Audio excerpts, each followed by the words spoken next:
Hello မင်္ဂလာပါကျွန်တော် OC Sport Channel လေးကနေပြန်လည်ပြီးတော့ကြိုဆိုလိုက်ပါတယ်ကျွန်တော်တို့မင်းညတော့ဗျာနော်လီဗာပူးက 1-2 နဲ့ရှုံးသွားပြီနော်ရှုံးသွားတဲ့အချိန်မှာလည်းဒီပြောရမယ်ဆိုလို့ရှိရင်ကစားကွက်ကောဒီနီးပြူအပိုင်းတွေရောပေါ့ဗျာအကုန်လုံးကဘာမှဖက်ကကိုမတာပဲနဲ့ရှုံးတာပါဗောနော်ကျွန်တော်တို့နီးပြပဲပြစ်တင်ညင်ပါတယ်ဘာဖြစ်လို့လဲဆိုတော့ဒီပွဲမှာသူတပွဲလုံးနီးတွေလည်းမလောက်ခဲ့သလိုလူစားထိုးတာတွေလည်းစောက်တန်နဲ့ပွဲတော့မှာဗျာချက်ချင်းဟိုဘယ်လိုပြောမလဲတန်းပြီးတော့ဒုတိယပိုင်းမှာတန်းလို့အဲ့ဒါမျိုးတွေပေါ့နော်အခုပွဲမှာဆိုလို့ရှိရင်ဂျိုတာတို့ဒီရက်တို့ကပထမပိုင်းနဲ့အခြေမပေါ်တာကြီးကိုမလုပ်ဘူးဗျာခီးစာကိုထည့်တယ်ဆိုရင်မဖြစ်သုံးထည့်တယ်လို့မျိုးအဲ့လိုမျိုးမလုပ်တင်ဘူးကျွန်တော်အစောပိုင်းနဲ့လုံးဝဖြစ်တဲ့ကောင်တွေထည့်စောစီလဲရမှာပေါ့နော်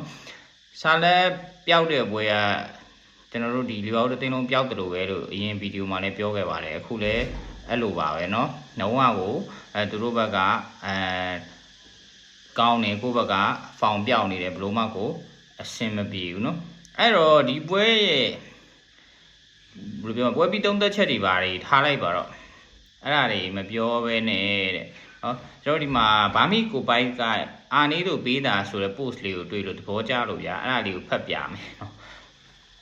အာနေတို့ပေးစာမင်္ဂလာပါအာနေရတဲ့မထင်မရှားနဲ့ပြည်တွင်းစစ်တွေဖြစ်နေတဲ့နိုင်ငံငယ်လေးကနေလီဗာပူးကိုချစ်မြတ်နိုးသူတယောက်အနေနဲ့ကြံပြုစာလေးပေးပို့လိုက်ရပါတယ်ပြီးတာတွေလည်းပြီးပါစီတော့လို့ပြောရမလို့ဒီဟာဒီဆန်းဆောင်ထားနိုင်တာတွေနဲ့ပတ်သက်ပြီးအာနေတို့ကိုဆက်လက်ယုံကြည်နေသေးပါပဲဟုတ်ပါတယ်ဗောနော်ကျွန်တော်လည်းဒါပြီးတာတွေလည်းပြီးပါစီပေါ့အတင်းအနေနဲ့တော့ကျွန်တော်အားပေးရမယ်တအုပ်စုလုံးလည်းဆက်လက်ပြီးတော့ယုံကြည်နေသေးပါပဲဗောနော်ဒီစင်းဒီလူရင်အား0 budget နဲ့တက်နိုင်တဲ့လောက်လုပ်ပြနိုင်တာနဲ့နေချီကျူကိုထိုက်တန်သူပါတဲ့ဒါလည်းမှန်ပါတယ်အခုလက်ရှိရောက်နေတဲ့အနေအထားမှာတဲ့အဓိက EPA စုဖလားကလွယ်ရင်ဂျန်နာတွေလည်းလွတ်ရလိုက်တဲ့အချိန်အထိခင်ဗျားရဲ့အမာခံဖြစ်နေသေးပါပဲတဲ့ဒီရာဒီအဆင့်၄ဝင်ကံကောင်းလို့သတ်မှတ်ထားရကနေချန်ပီယံဖလားကိုစိန်ခေါ်နိုင်တဲ့အသင်းဖြစ်အချိန်တိုအတွင်းမှာတက်သွင်းပေးထားလို့လည်းဂျေဇူးပါတဲ့ဒါကတော့အမှန်ပဲဒါကိုလည်းလက်ခံပါတယ်ကျွန်တော်တို့ရာဒီစတော့ဒီလောက်မှမျှော်လင့်ထားဘူးဒါပေမဲ့ဗျာဒီဖောင်ကအရင်ဂျာဂျင်ကလော့လက်ထက်ကတိုင်မဲဆက်သွားတယ်လို့ဒီလောက်ရတယ်ဆိုပြီးတော့ပြောနေတာပေါ့နော်ဒါကိုလည်းသူ့အနေနဲ့ကနည်းနည်းတော့ဒီထက်ပိုပြီးစမ်းဆောင်ရည်များလုပ်ခဲ့လို့ရှိရင်ကျွန်တော်တို့ကဒီနှစ်ပွဲမှာဗျာဖလားနှလုံးလက်လွတ်လိုက်ရတယ်လို့ပါပဲเนาะအဲ့ဒါကြီးကိုတော့တိတ်ပြီးတော့လက်တင်ကမခံနိုင်မှုဖြစ်နေတယ်အဲ့တော့သူဆက်ရထားပါသေးတယ်အာနေရတဲ့လက်ကျန်9ပွဲပဲကျန်တော့နေတော့တဲ့အောက်ကအာဆင်နယ်နဲ့ဆိုရင်12မှတ်กว่าတယ်အဲ့ထဲမှာ9ပွဲနိုင်ရင်ကျွန်တော်တို့ပြည်သက်တွေအပြေးဝပြောခွင့်ရပါပြီတဲ့ရှေ့မှာပြုတ်ကြခဲ့တဲ့ကာရာဘောင် FA UCL အကုန်လုံးထက် EPA ရရင်ကိုဒီဟာပြေဆုံးပါပြီဒါလည်းမှန်ပါတယ်เนาะ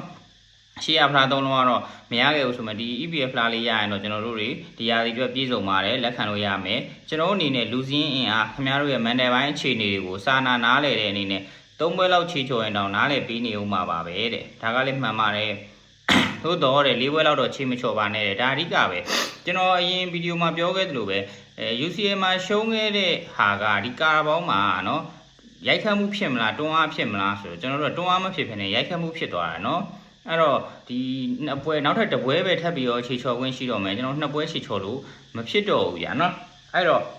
့သူများဖီအားတဲ့ကိုဖီအားဖြစ်လာပါလိမ့်မယ်တဲ့ဖြစ်နိုင်ရင်တော့ပြည်သက်တယောက်အနေနဲ့မာစီးဆိုင်ဒါဘီကစလို့စပါးမှာအဆုံးသက်မဲ့9ပွဲလုံးကို15မှတ်အပြည့်လိုချင်ပါတယ်တဲ့လောဘကြီးတာမဟုတ်ပါဘူးအာနေရတဲ့ရောက်လူနီးမှာလက်ပန်းကြားရခဲ့ပေါင်းများတာဟာခမားမလာခင်ကတည်းကပါပဲတဲ့ဒါလည်းမှန်မယ်နော်ကျွန်တော်ရာသီကုန်ကန်နီးမှာမင်းကောင်းခွာလေးဖြစ်ပြီးတော့ဖလားရလက်လွတ်ရတဲ့ရာသီတွေမနေဘူးကျွန်တော်တို့ကဒီလိုဆက်ပြီးတော့မဖြစ်ချင်တော့ဘူးဒီအိမ်မဆိုးတွေကိုဆက်ပြီးမမက်ချင်တော့ဘူးဒါလည်းမှန်ပါတယ်နော်ဒီကိုစာသားရေးသားလေးတွေကောင်းနေဗျာသဘောကျတယ်စကားမဆက်တဲ့ဂျိုတာဟာကျွန်တော်တို့မြင်ငယ်တွေ့ခဲ့ရတဲ့ဂျိုတာမဟုတ်တော့တာကြာပြီနော်အာနေတဲ့ဒဏ်ရာပြဿနာတွေများတဲ့ကစားသမားတယောက်ဟာတစ်ချိန်ချိန်မှာဒါမျိုးဖြစ်လာနိုင်တယ်ဆိုပေမဲ့ဒဏ်ရာကပြန်တက်တာလာကြတဲ့ကစဆော့တဲ့ prime mount နဲ့ FA ကစပြီးတော့ပျောက်လာတာမနေ့ကကာရာဘောင်းဘိုလူပွဲအထိနော်တဲ့ကျွန်တော်တို့ UCL မှာလည်းပြောတယ်ဆာလာပျောက်နေတဲ့အပြင်ဆာလာကိုကူဖို့ဂျိုတာလည်းလုံးဝပျောက်နေတယ် PSG နောက်တန်းမှာပေါ့နော်အဲ့တော့မနေ့ကဆိုလို့ရှိရင်ကျွန်တော်ပွဲကြိုသုံးသက်ချက်မှာဆိုရင်ပြောထားတယ်ဒီဂျိုဒါနေရာမှာဂပ်ပူနဲ့စကနေရထည့်ပြီးတော့လာရင်ပွဲကြည့်ကောင်းမယ်ဆိုဒါပေမဲ့လူစင်းထွက်လာတဲ့ခါကျတော့ဂျိုဒါပဲပါလာတယ်ဟုတ်ပြီထားလိုက်အောင်ဂျိုဒါပါလာတော့ဂျိုဒါနဲ့ဒီရဲ့2ယောက်စလုံးရဲ့တူအားဟိုအားတွေကဘလို့မှကိုခုနောက်ပိုင်းမှာအဆင်မပြေဘူးအဲ့ဒါကိုပထမပိုင်းပြီးကနေတန်းလဲမယ်မှတ်တာ မလဲဘူးခေါင်းမာနေတယ်ဗျာနော်အဲ့ဒါလေကျွန်တော်တို့အစင်မပြေဘူးပေါ့နော်ပြောမှဆိုလို့ရှိရင်ဟုတ်ပြီဆက်ဖက်ကြည့်အောင်အဲ့သူ့အတွက်ကြားချိန်ဟာတဲ့အဲ့လောက်ထိတောင်မြန်သွားသလားမသိဘူးနော်တဲ့အာနေကိုကျွန်တော်ခေါင်းမမာတဲ့နီးပြလို့ယုံကြည်ထားသူမို့လို့ကိုသွင်းနိုင်နဲ့ခြေစွမ်းပြောင်းနေတာကြားပြီးဖြစ်တဲ့ဂျိုတာနဲ့ကိုမသွင်းနိုင်ဘူးခြေစွမ်းတော့တည်ငြိမ်လေးတယ်လို့ပြောရတယ်ဒါဝင်ကိုဆရာသမားရဲ့ခေါင်းထဲမှာလွန်ဆွဲမနေပါနဲ့တော့တဲ့ဟုတ်တယ်နော်ထပ်ပြီးပြောရရင်တဲ့ကျွန်တော်လည်းနူနဲ့ကိုမယုံကြည်သူတယောက်ဖြစ်ပေမဲ့10ပွဲဆက်9ပေါက်ပြောင်းနေတဲ့ဂျိုတာတက်တော့နည်းနည်းလေးပိုယုံမိတာအမှန်ပါပဲတဲ့ဒီကြံပြူးချက်လေးကိုလက်ခံစဉ်းစားပြီးပါဒါတကယ်အမှန်ပဲဟုတ်တယ်ကျွန်တော်လည်းဒီဟာကိုတကယ်ဒီ post ကိုဖတ်လိုက်တဲ့အချိန်မှာဒီအချက်လေးတွေကိုတော်တော်ကိုသဘောကျတယ်နော်ထပ်တူကျတယ်နောက်ပြောဖို့ကြံသေးရဲ့တဲ့အာနိုးနဲ့ Bradley ပဲချိန်ပြန်လာမလဲအာနေကပူတီတာမှန်ပေမဲ့လောလောဆယ်သူတို့နှစ်ယောက်မရှိတဲ့နေရာမှာစီမီကရိုဘိုကိုယာယီဖြစ်